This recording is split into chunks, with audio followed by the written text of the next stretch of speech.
रह चुके हैं, लेकिन एक तो जवाब दे दे कि रांची राजधानी के लिए उन्होंने क्या किया। इतना मौका दिया जनता ने, लगभग 28 साल 6 महीने उनको मौका दिया। इतने दिनों में तो यहाँ ये स्वर्ग बन सकता था। किसी को इतना मौका नहीं मिलता है इतने साल में। तो कुछ भी ऐसा काम गिनाए जिससे जनता बहुत खुश है, या कोई यादगार चीज थी उनके हारने के बाद लोग कहे कि नहीं उन्होंने अपने कार्यकाल में इतना बड़ा बड़ा काम किया। तो इसलिए ऐसा कुछ नहीं है, जनता चाहती है उनको बदलना, मजबूरी थी कि उनको झेला इतने दिनों तक जनता ने। जनता आपको मौका देगी तो आपकी प्राथमिकता क्या होगी, कैसे संभालेंगी? मैं सिर्फ नली गली और कचरा ही नहीं साफ करूंगी, बल्कि बड़े विजन के साथ काम करूंगी। अभी अभी हमारे माननीय मुख्यमंत्री जी ने यहाँ पर फ्लाईओवर का निर्माण करके दिखा दिया कितनी जल्दी जाम से मुक्ति दिलाने के लिए। उन्होंने कहा है 1 दर्जन फ्लाईओवर बनाएंगे। मैं यहाँ सरकार से निवेदन करूंगी उस समय जब हम लोग जीत कर आएंगे, यहाँ अच्छा इंजीनियरिंग कॉलेज खुले, मेडिकल कॉलेज खुले, यहाँ पर यूनिवर्सिटीज खुले हर तरह के, ताकि यहाँ के जो बच्चे हैं उनको बाहर पढ़ने के लिए नहीं जाना पड़े हायर एजुकेशन के लिए।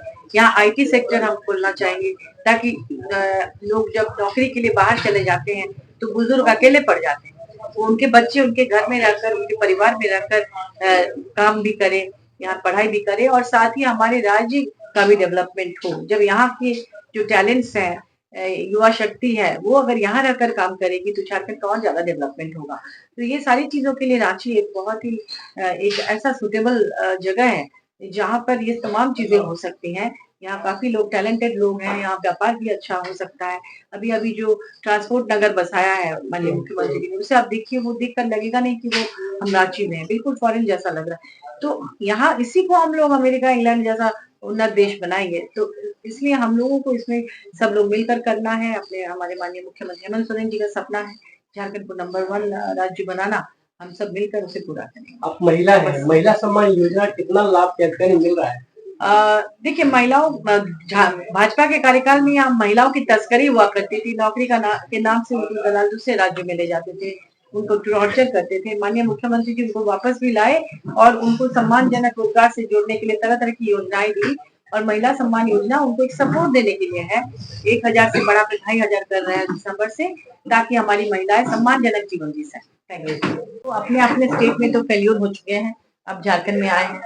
असम के मुख्यमंत्री हिमंता बिस्वा शर्मा जी असम में जो आदिवासी महिलाएं रहती हैं, जो वहाँ के चाय के बागानों को जिन्होंने तैयार किया, जो उनके 3-4-5 पीढ़ियां तक वहाँ पर वहाँ की इकोनॉमी को मजबूत करने में योगदान दिया, वो लोग स्पेशल ट्राइब का दर्जा मांगते मांगते वो थक गए। वहाँ खूनी संघर्ष हो रहा है, वहाँ आदिवासी लड़की को निर्वस्त्र करके घुमाया जा रहा है, उस पर तो उनको कोई चिंता नहीं। वो आया है झारखंड के आदिवासियों पर चिंता करने। मणिपुर जल रहा है, उस पर उन लोगों को कोई चिंता नहीं, वहाँ के आदिवासी को। झारखंड पर आए हैं क्योंकि झारखंड के हमारे युवा लोकप्रिय आदिवासी नेता यहाँ के आदिवासियों के लिए काम कर रहे हैं, तो उनको बरगलाने के लिए जनता को और उनके दिमाग में खाली धर्म के नाम पर लड़ाने के लिए वो लोग यहाँ पर आकर सब कैंप कर रहे हैं। उनको अपने स्टेट से कोई मतलब नहीं है, अपने स्टेट में घुसपैठी आ रहे हैं, अपने स्टेट में हम आदिवासी परेशान हैं, अपने स्टेट में मणिपुर जल रहा है, हर चीज में ये लोग उधर विफल हैं, और यहाँ आके वो दिखा रहे हैं कि यहाँ की सरकार नाकामयाब है। क्योंकि भाजपा ने जो जो घोषणाएं की थी उन्होंने पूरा नहीं किया। 15 लाख रुपए किसी के अकाउंट में नहीं भेजा भाजपा ने, 2 करोड़ युवाओं को नौकरी भी नहीं दी। भाजपा जब यहाँ पर सरकार थी उनकी करीब 2007 से, जब से झारखंड बना तब से लेके 17-18 साल तक भाजपा के बहुत सारे मुख्यमंत्री रहे। उस दौरान उन्होंने महिलाओं की क्या स्थिति, वो महिलाओं की सुरक्षा की बात करती है, महिलाओं के सशक्तिकरण की बात सिर्फ जुमलाबाजी है उनकी, क्योंकि उनके कार्यकाल में झारखंड में महिलाओं की तस्करी चरम सीमा पर थी। पन्ना लाल जैसे ट्रैफिकर हुए उनके दौरान जो 15-15 हजार लड़कियों की अकेले उन्होंने तस्करी की थी, जिसके लिए वो जेल में भी गए। तो हमारी सरकार, हमारे माननीय मुख्यमंत्री हेमंत सोरेन जी जिस तरह से महिलाओं को सम्मान दिलाने का काम कर रहे हैं, बाहर गई लड़कियों को वापस ला रहे हैं रेस्क्यू करा के।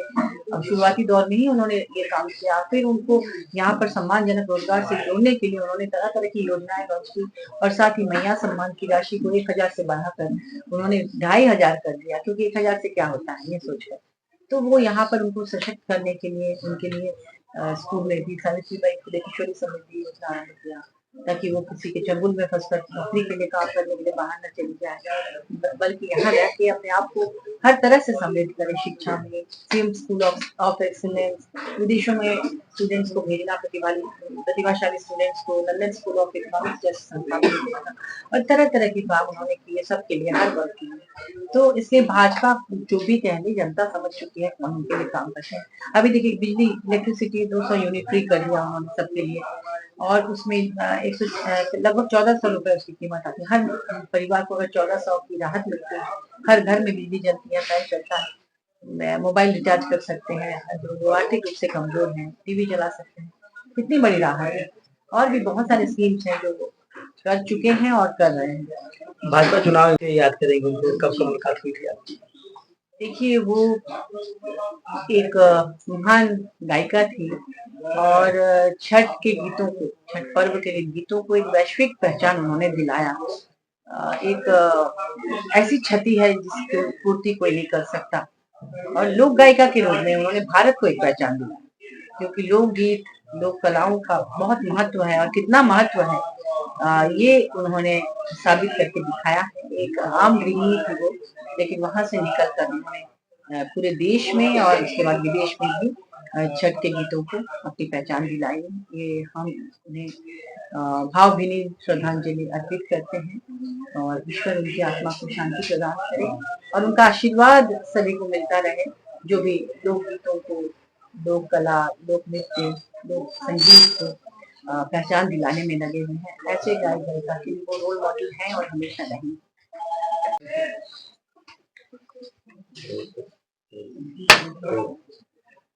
मैम, इलेक्शन कैंपेन तो आपका चल ही रहा है, बीच में छठ पर्व है, और रांची, स्पेशली जो रांची कंस्टिट्यूएंसी है वहाँ पर बड़ा क्लस्टर है छठ के, छठ मनाने वालों का, छठ पूजने वालों का, तो क्या मैसेज रहेगा उसके? सबसे पहले तो मैं छठ पूजा की ढेर सारी बधाई शुभकामना देती हूँ। छठी मैया और सूर्य भगवान का आशीर्वाद सबको प्राप्त हो, उनकी मनोकामना पूरी हो, शुभ मनोकामना। और ये रांची एक मिनी भारत है। यहाँ सबसे खूबी यहाँ की ये है कि सभी लोग एक दूसरे के पर्व को मनाते हैं और उसमें शामिल होते हैं। तो छठ पूजा में सिर्फ बिहार और यूपी के लोग ही नहीं, बल्कि यहाँ पर पूरे भारत में रहने वाले लोग छठ को एक तरह से मनाते हैं या उसमें शामिल होते हैं। आप देखिएगा आज जितने भी छठ तालाब हैं उनमें जो जन सैलाब उमड़ेगा, तो उसको देखकर ही पता चलेगा कि सांप्रदायिक सौहार्द किसे कहते हैं। छठ से ही जुड़ा